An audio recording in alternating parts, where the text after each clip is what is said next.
Hello, I'm Mrs. Hafez. I'm going to read to you Chapter 2 from the book, A Boy Called Bat. Chapter 2, Bat's Cave. After finishing his snack, Bat went to his room. Bat's room was his favorite place in the whole world. In his room, Bat felt completely comfortable. Here he knew where everything was. If something was in the wrong place, it was his own fault, because no one messed with his room but him.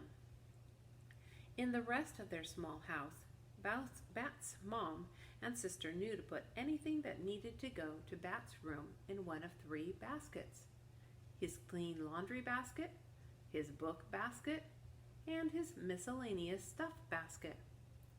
Miscellaneous was a great word and one of Bat's favorites. It meant all the extra stuff, so the miscellaneous stuff basket could have almost anything except clean laundry and books in it. When the baskets were full, Mom placed them in the hallway outside Bat's door. He took them into his room and unloaded them himself. Once Mom had tried to reorganize his dresser drawers because she thought he could use some help. After, when he was so upset he couldn't even speak, she said, "I'm sorry, Bat, but your drawers were just a mess. Your hats mixed in with pants and sweaters. I don't know how you find anything." But the drawers weren't a mess, not at all. If Mom had looked more closely, she would have seen that his knit caps were in with his long pants and his sweaters, because he always wore those things together on cold days. Shorts and t-shirts were in another drawer, because he wore those together on warm days. But what about this drawer?" Mom had asked, pulling open the bottom right drawer, which held a pair of pants, a wool sweater, and 2 t-shirts. "Those are the things I never wear," Bat told her when he finally calmed down, "because they're itchy and uncomfortable." Then Mom cut the tags out of his t-shirts and Bat moved them to his warm days drawer. After that, Mom left him to his own devices, as she liked to say. Once in his room, Bat closed the door.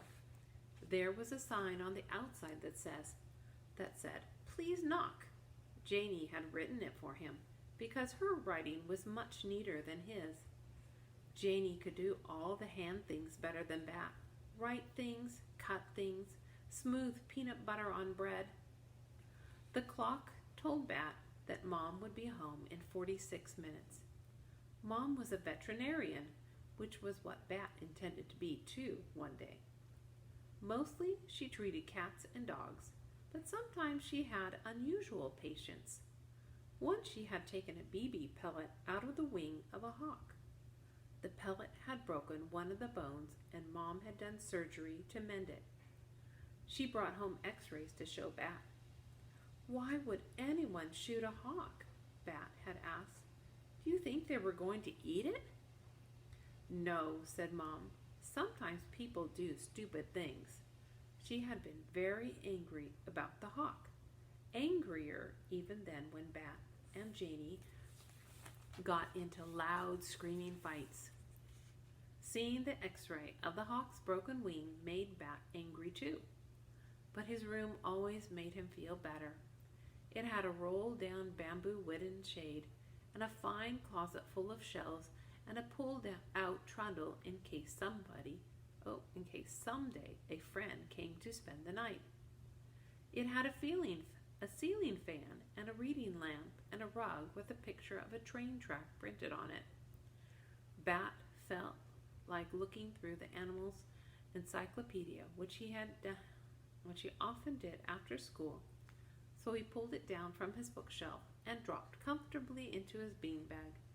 His stomach was full of sandwich, and Mr. Grayson hadn't assigned any homework. For this moment, at least, Bat felt perfectly content.